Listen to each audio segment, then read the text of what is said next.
Bismillahirrahmanirrahim. Assalamualaikum warahmatullahi wabarakatuh. Nama saya adalah Fatih Hashim. Saya merupakan founder kepada One Momo for Them. Dalam pada masa yang sama, saya merupakan pesakit bipolar type 2 disorder. Hari ini saya akan berkongsi kisah perjalanan hidup saya sebagai seorang pesakit mental.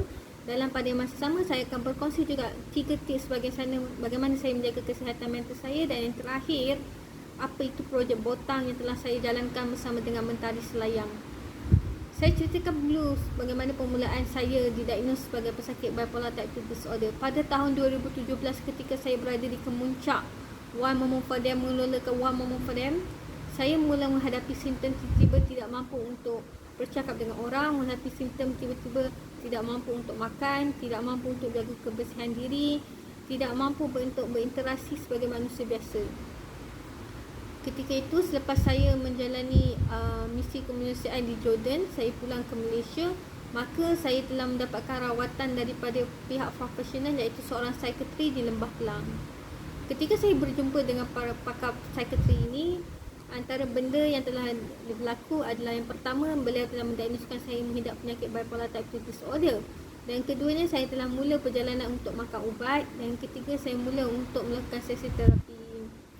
So 2017, selepas saya melakukan semua rawatan ini, maka saya telah melakukan kembali misi saya, iaitu benda yang saya suka, iaitu One Momo for Them. Kami telah menjalankan misi ke Sabah dengan melakukan aktiviti bersama dengan anak-anak tanpa dokumentasi di sana. So 2017, 2018, 2019, maka tahun 2019 adalah kemuncak di mana saya telah kembali relapse sekali lagi. Maka saya telah menghadapi simptom yang sama, iaitu tidak mampu untuk bercakap, tidak mampu untuk makan, tidak mampu untuk jaga kebersihan.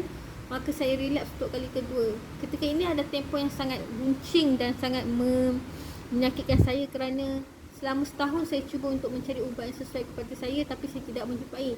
Hinggalah pada akhirnya pada September 2020, dengan izin Allah Subhanahu Wa Taala, maka saya telah menjumpai satu ubat yang sesuai dengan saya. Maka ubat ini telah membantu saya untuk kembali berfungsi sebagai manusia biasa.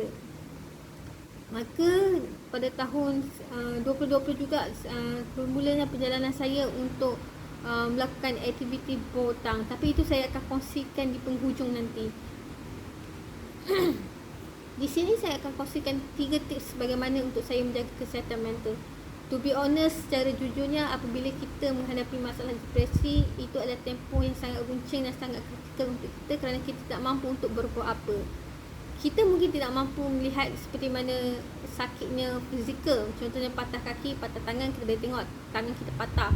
Tapi apabila kita menghadapi masalah kesihatan mental, masalah depresi, benda itu berada dalam diri kita. Kita tak nampak, tapi sebenarnya benda itu berlaku. Orang keliling kita boleh perasan bahawa ada sesuatu yang tidak kena dengan diri kita. So apabila kita telah menghadapi ataupun melepasi fasa depresi, kita akan ada satu fasa, iaitu fasa keadaan yang tenang. Keadaan tenang ini adalah ke mana kita perlu menjaga kesihatan mental kita dengan lebih baik. So 3 tips yang saya lakukan. Yang pertama, saya akan bersenam. Bersenam ini sama ada pada waktu pagi atau pada waktu petang. Bersenam ini akan menghasilkan satu hormon dalam otak kita yang membantu untuk menstabilkan mood kita. Ini sangat penting untuk kita menjalani kehidupan seharian kita. Dan yang keduanya adalah saya akan mengurangkan konsum ataupun pengambilan kafein. Kafein ni adalah salah satu faktor yang akan menyebabkan kita berasa anxiety yang melampau. So apabila kita mengurangkan pengambilan kafein kita, kita juga mengurangkan keadaan anxiety diri kita. Dan yang ketiga adalah apabila kita berasa gembira, seronok dengan melihat cerita-cerita atau mendengar kisah-kisah yang menyeronokkan dan menggembirakan. Kerana dia akan menghasilkan satu hormon dalam diri kita yang menyebabkan kita berasa seronok dan gembira. Dan yang terakhir, saya akan berkongsi tentang bagaimana saya menjalankan aktiviti Botang. Sebenarnya aktiviti Botang ini telah dijalankan pada tahun 2018, tapi tahun 2020 baru kami bermula secara serius selepas saya kembali pulih. Botang ini adalah satu inisiatif yang telah dijalankan oleh One Momo for Them bersama dengan Mentari Selayang. Botang ini adalah sebenarnya berlaku ataupun dijalankan ketika para pesakit datang ke Mentari Selayang untuk melakukan rehabilitasi. Mereka akan melakukan rehabilitasi sebanyak 3 kali seminggu. So Botang ini adalah salah satu aktiviti yang mereka lakukan. Mereka akan menghasilkan arts ataupun seni antara seni yang dihasilkan adalah lanyard. Lanyard yang mereka lakukan ini, mereka siapkan, mereka kemaskan, maka kami pihak One More For Them akan tolong jualkan kepada orang awam. Setiap lanyard yang terjual akan menghasilkan, setiap mereka akan mendapat setiap pesakit akan mendapat RM4 sebagai upah.